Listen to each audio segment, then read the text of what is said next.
दोस्तों आज की इस वीडियो में हम देखेंगे कि हम कैसे HP के 110A कार्ट्रिज को रिफिल कर सकते हैं। तो इस वीडियो को बहुत ध्यान से देखिएगा ताकि आप ये पूरा प्रोसेस समझ पाए। तो इस कार्ट्रिज को रिफिल करने का जो प्रोसेस है वो थोड़ा सा अलग है।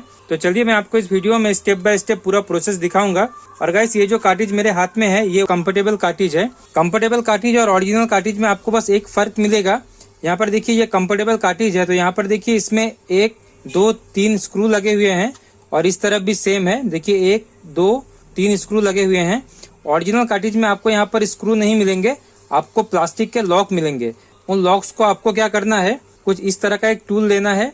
अगर आपके पास ऐसा कुछ टूल नहीं है तो आप टेस्टर का यूज कर सकते हैं या फिर कोई नाइफ ले सकते हैं।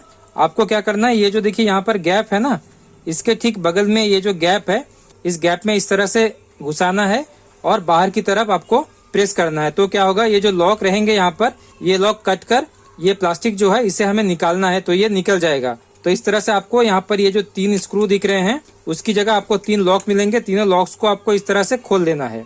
तो चलिए इसमें स्क्रू है तो मैं सबसे पहले स्क्रू को खोल देता हूँ। देन आपको ये जो पार्ट है इसको धीरे से खोलना है तो ये आ जाएगा बाहर।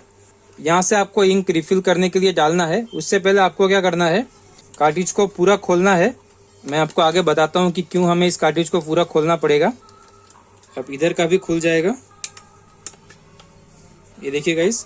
अब आपको ये जो यहाँ पर रॉड है स्टील का, इस रॉड को इस तरह से पकड़ना है और बस बाहर की तरफ इसे खींच लेना है। ये देखिए गाइस, ये निकल गया। इस रॉड को निकालने के बाद आपको यहाँ पर ऊपर 2 स्क्रू मिलेंगे, इनको भी खोल लेना है।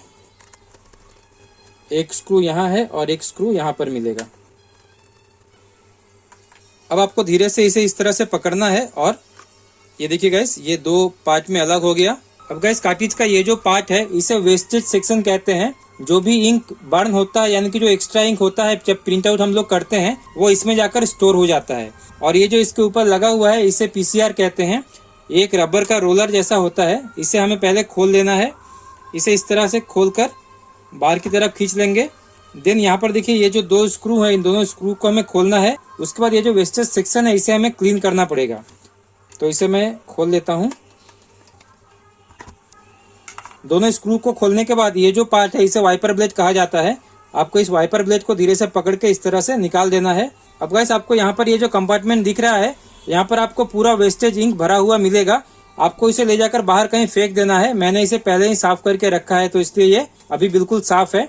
और ये जो वाइपर ब्लेड है इसे भी आपको अच्छी तरह से कपड़े से साफ कर देना पड़ेगा। मैंने ये भी ऑलरेडी साफ करके रखा है। तो इस पोर्शन को क्लीन करने के बाद हमें फिर से वाइपर ब्लेड को जैसे था बिल्कुल वैसे ही लगा देना है। इन स्क्रूज को अच्छी तरह से आपको टाइट कर लेना है। और गाइस ये जो PCR होता है इसे भी अच्छे से साफ कर लीजिएगा। कोई भी कॉटन का कपड़ा आप यूज कर सकते हैं। इनको अच्छे से साफ करने के बाद आपको इसे फिर से लगा लेना है। यहाँ पर देखिए एक साइड यहाँ पर ये लंबा है और एक साइड थोड़ा सा छोटा है। जो लंबा साइड है वो आपका इस तरफ रहेगा, इस बात का आपको ध्यान रखना है। यहाँ पर इसे इस तरह से बैठाना है और यहाँ पर इस तरह से बैठाकर जस्ट आपको प्रेस कर देना है। तो देखिए ये यहाँ पर बिल्कुल सेट हो गया। आप इसे थोड़ा सा दबाएंगे तो ये इस तरह से शॉक अब्जर्वर की तरह काम करेगा। अब ये पार्ट आपको लेना है, यही पार्ट है गाइस जिसमें डस्ट पाउडर रहता है। कार्ट्रिज के इस साइड ये जो कैप आपको दिख रहा है इसे आपको इस तरह से खोल लेना है। खोलने के बाद गाइस आपको यहाँ पर डस्ट पाउडर डालना है। ये देखिए ये है डस्ट पाउडर जो मैं इसमें यूज करूंगा। ये जो कार्ट्रिज है इसमें जो डस्ट पाउडर लगता है वो HP के दूसरे कार्ट्रिज से थोड़ा अलग है, क्योंकि इस कार्ट्रिज में मैग्नेटिक डस्ट पाउडर लगता है।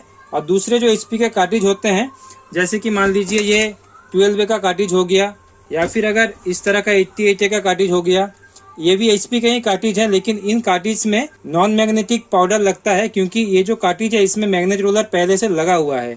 बट ये जो कार्ट्रिज है इसका सिस्टम थोड़ा सा अलग है।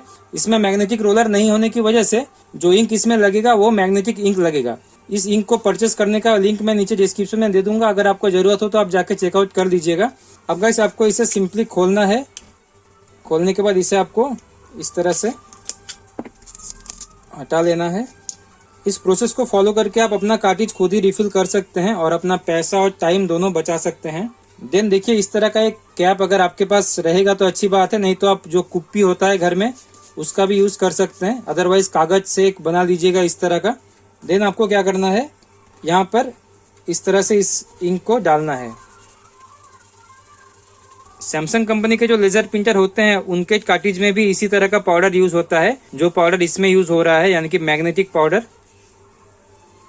अब आपको क्या करना है, ये जो कैप आपने खोला था उसे आपको फिर से लगा देना है। अब आपको फिर से ये जो रॉड है इसे जिस तरह से आपने निकाला था उसी तरह से सबसे पहले इसे लगा लीजिएगा। ये देखिए ये रॉड लग गया। अब रॉड को लगाने के बाद आपको ये जो पार्ट है इसे इस तरह से इसके ऊपर बैठाना है।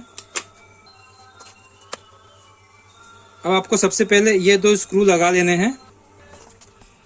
इन दोनों स्क्रूज को लगाने के बाद अब आपको ये जो साइड का पार्ट है इसे लगाना है, जस्ट इस तरह से। ये देखिए गाइस ये बैठ गया। अब आपको यहाँ पर स्क्रू लगा लेना है। तो चैनल को सब्सक्राइब।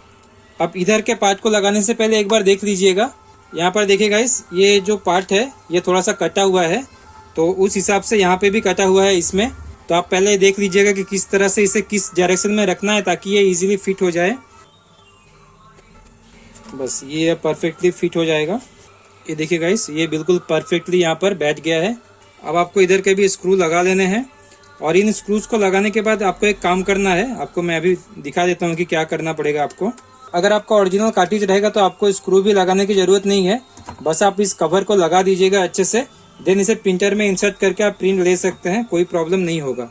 ये प्रोसेस कंप्लीट होने के बाद कार्ट्रिज को इस तरह से पकड़ना है और थोड़ा सा इस तरह से 10-15 सेकंड के लिए इसे हल्का हल्का सेक कर लेना है, ताकि जो पाउडर अभी आपने इसमें डाला है वो चारों तरफ बराबर मात्रा में फैल जाए।